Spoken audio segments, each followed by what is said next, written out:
Ireland के एक छोटे से गांव बेल्यूस टाउन में लोग आज भी एक ऐसे शख्स को याद करते हैं जिसने दिन दहाड़े 36 लाख डॉलर्स का डाका डाला। हैरत की बात तो ये है कि ना तो उसके हाथ में बंदूक थी और ना ही चेहरे पर नकाब। इस कार्रवाई के बाद वो खुले आम घूमता रहा, लेकिन पुलिस उसका बाल भी बाका ना कर सकी क्योंकि उसने ये सारी लूट मार बिल्कुल कानूनी तरीके से की थी। इस शख्स का नाम था बार्नी कर्ली, एक मिस्टीरियस और शातिर गैम्बलर। इतना शातिर कि खिलाड़ियों के खिलाड़ी और बुकीज उसका नाम सुनते ही जुआ बंद कर देते थे। उसने अपने दिमाग का इस्तेमाल करते हुए सिस्टम की कमजोरियों को न सिर्फ ढूंढा बल्कि उनको अपना हथियार बना लिया। ये 1975 की वो हैरत अंगेज दास्तान है जिसे दुनिया आज येलो सैम बैटिंग कू के नाम से जानती है। नाजरीन, 26 जून 1975 डबलिन से 26 किलोमीटर दूर बेल्यूस टाउन नामी एक छोटा सा गांव है जहां घोड़ों की रेस हो रही थी। रेस कोर्स में काफी रौनक लगी थी। रेस शुरू होने की तैयारियां चल रही थीं। लोग मुख्तलिफ घोड़ों पर पैसे लगा रहे थे और बुकीज अपनी जगह संभाल रहे थे, मगर बार्नी कर्ली वहां कहीं नजर नहीं आ रहा था। वो रेस कोर्स के अंदर ही कांटेदार झाड़ियों में छुपा हुआ रेस शुरू होने का इंतजार कर रहा था। उसके छुपने की वजह वहां मौजूद बुकीज थे, जिनको अगर पता चल गया कि बार्नी भी वहां आया है या उसका घोड़ा रेस में दौड़ेगा तो वो फौरन अलर्ट हो जाएंगे, यहाँ तक के जुआ बंद भी कर देंगे। उस वक्त गैम्बलिंग इंडस्ट्री में बार्नी का नाम काफी बदनाम था। बार्नी जिस भी रेस में शिरकत करता था या सिर्फ ग्राउंड पर नजर भी आ जाता, बुकीज समझ जाते थे कि यहाँ कोई न कोई गड़बड़ जरूर होगी। लेकिन जो चाल वो इस दिन चलने जा रहा था वो इसकी जिंदगी की सबसे बड़ी और सबसे खतरनाक चाल थी। बार्नी कर्ली एक ऐसा शख्स था जिसने अपने सगे बाप तक को नहीं छोड़ा था। उसके वालिद चार्ली कर्ली ग्रे हाउंड्स कुत्ते ट्रेन करते थे और उनकी रेस करवाकर जुआ खेलते थे। वो रेस के आखिरी मोमेंट पर अपने सबसे सुस्त कुत्ते को ड्रग्स देकर उसे तेज भागने पर मजबूर करते और सारे पैसे उसी पर लगा देते थे। ऐसे वो बुकीज को धोखा देकर अच्छा खासा पैसा बना लेते। अपने बाप की इस हरकत के बारे में बार्नी को अच्छी तरह मालूम था। एक दिन जब वो 15 साल का बच्चा था, चार्ली ने उसे कुत्ते को दवाई से भरा गोश्त देने का कहा, लेकिन बार्नी ने जानबूझकर वो गोश्त कुत्ते को नहीं दिया। अगले दिन रेस में वो कुत्ता हार गया। चार्ली को हुआ ठीक ठाक नुकसान, पर एक शख्स इसमें बहुत खुश था। वो था बार्नी। बार्नी ने चुपके से दूसरे कुत्ते को दवाई वाला गोश्त खिला दिया और उसी पर पैसे लगा दिए। अपने बाप को धोखा देकर पहली बार बार्नी ने 12 पाउंड्स कमाए, जो कि आज के $500 बनते हैं। यानी जिस शख्स ने जुए की शुरुआत ही अपने बाप को धोखा देकर की हो, वो बाकी दुनिया का क्या हाल करने वाला था, इसका अंदाजा आपको थोड़ी ही देर में हो जाएगा।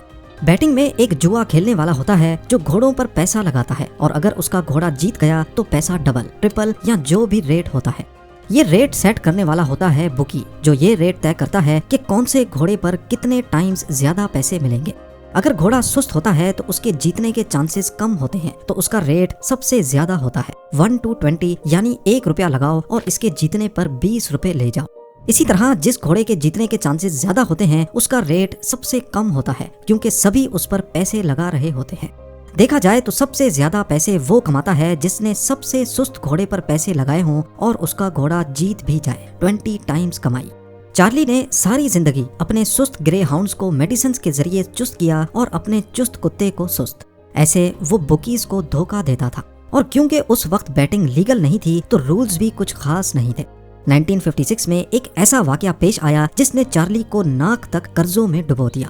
उसने हमेशा की तरह अपने सुस्त कुत्ते को ड्रग्स दी और सारे पैसे उस पर लगा दिए, लेकिन कुदरत को शायद कुछ और ही मंजूर था। मेडिसिन का गलत असर होने की वजह से न सिर्फ वो कुत्ता हार गया, बल्कि गिरने की वजह से उसकी रीढ़ की हड्डी भी टूट गई।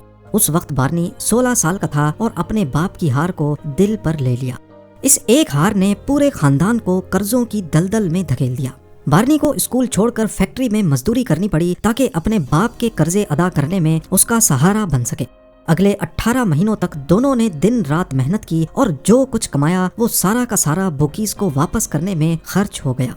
ये वो वक्त था जब बार्नी ने जुए के खतरनाक और तारीक पहलू को बहुत करीब से देखा। इसके बाद बार्नी ने अपनी जिंदगी में बहुत से काम किए, लेकिन हर जगह उसे सिर्फ नुकसान ही हुआ। कभी बैटिंग शॉप खोली तो कभी पब। म्यूजिक मैनेजमेंट में भी कदम रखा, लेकिन वहाँ भी बात नहीं बनी। यहाँ तक के उसने स्मगलिंग भी शुरू कर दी। वो क्रॉस बॉर्डर जिलेट के ब्लेड्स स्मगल करने लगा, लेकिन एक दिन बॉर्डर पर जंग छिड़ गई और गोलियों की आवाज ने बार्नी को खौफजदा कर दिया। उसका दिल हमेशा हॉर्स रेसिंग और जुए में अटका रहता था। आखिरकार उसने गैम्बलिंग की प्रोफेशनल दुनिया में कदम रखने का फैसला कर लिया।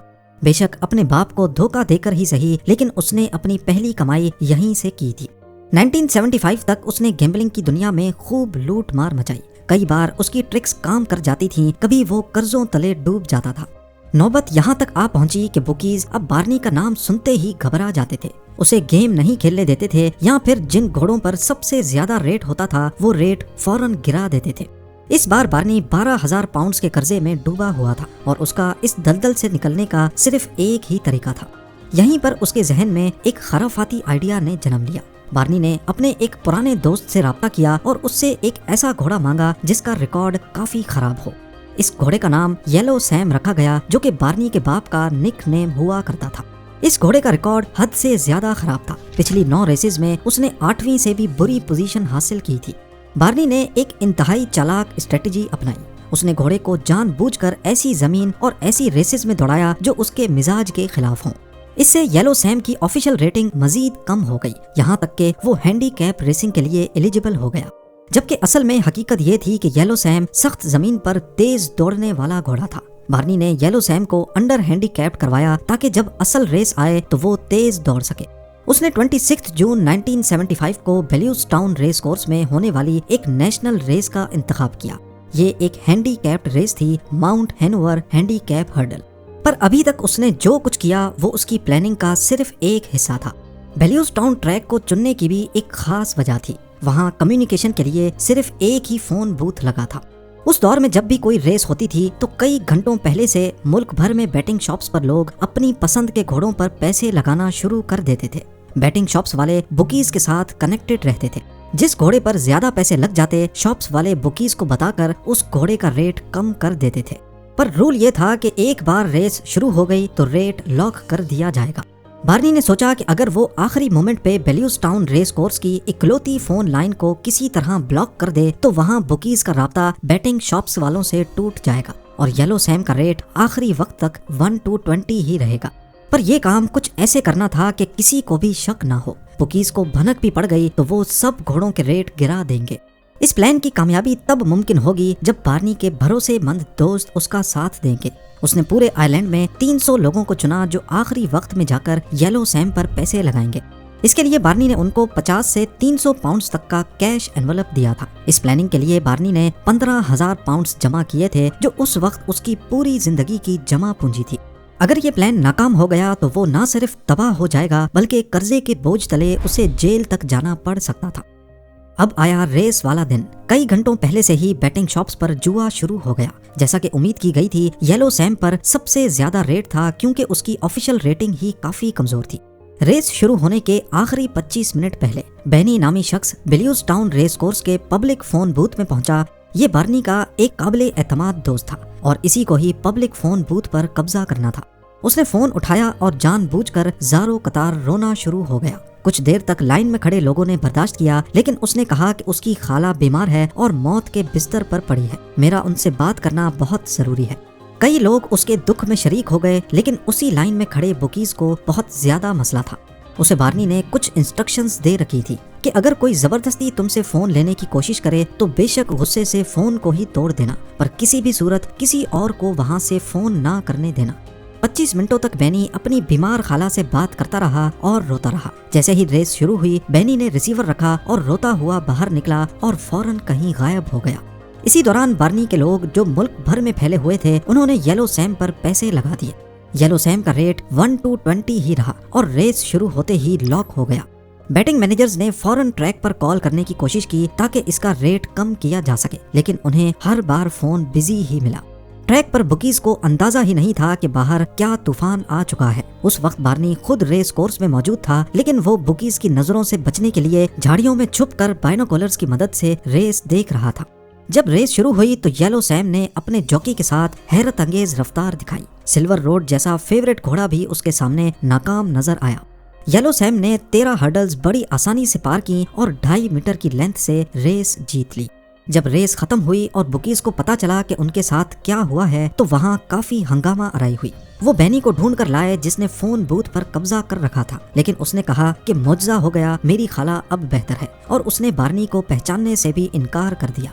अब बारी थी बुकीज की बार्नी को पैसे देने की। इस गेम में बार्नी की टोटल इन्वेस्टमेंट 15,000 पाउंड थी, जिसका उसे 20 टाइम्स ज्यादा मिलना था, यानी 3 लाख पाउंड, जो आज के दौर में 35 लाख डॉलर्स बनते हैं। बुकीज ने गुस्से में ये पैसे एक पाउंड के नोट्स में अदा किए, जिनकी टोटल 108 बोरियां बनती थी। ये coup पूरे आयरलैंड और यूके में हेडलाइंस बन गया। बार्नी कर्ली रातों रात एक लेजेंड बन गया। सबसे अहम बात यह थी कि उसने कोई भी कानून नहीं तोड़ा था, उसने सिर्फ सिस्टम की कमजोरी का फायदा उठाकर उसको अपना हथियार बना लिया। इस वाक़े के बाद बुकीज ने अपने रूल्स बदल दिए और बड़ी बेट्स के लिए कम से कम 30 मिनट का टाइम फ्रेम लाजमी कर दिया। बार्नी कर्ली ने 1975 के बाद कई छोटे बड़े गैम्बल्स किए, लेकिन 2010 और 2014 के coup ने साबित किया कि उसका दिमाग 70 साल की उम्र में भी उतना ही तेज चलता था। बार्नी कर्ली 23 मई 2021 को 81 साल की उम्र में कैंसर से लड़ते हुए चल बसे। उनकी मौत पर हॉर्स रेसिंग की दुनिया ने उन्हें जीनियस और रॉबिन हुड ऑफ रेसिंग के तौर पर ट्रिब्यूट पेश किया, क्योंकि वो एक ऐसे शख्स थे जो एक तरफ सिस्टम को लूटने का हुनर जानते थे और दूसरी तरफ वही पैसा गरीबों पर खर्च करने का हौसला भी रखते थे। उम्मीद है भरपूर लाइक और शेयर करेंगे। आप लोगों के प्यार भरे कमेंट्स का बेहद शुक्रिया। मिलते हैं अगली शानदार वीडियो में।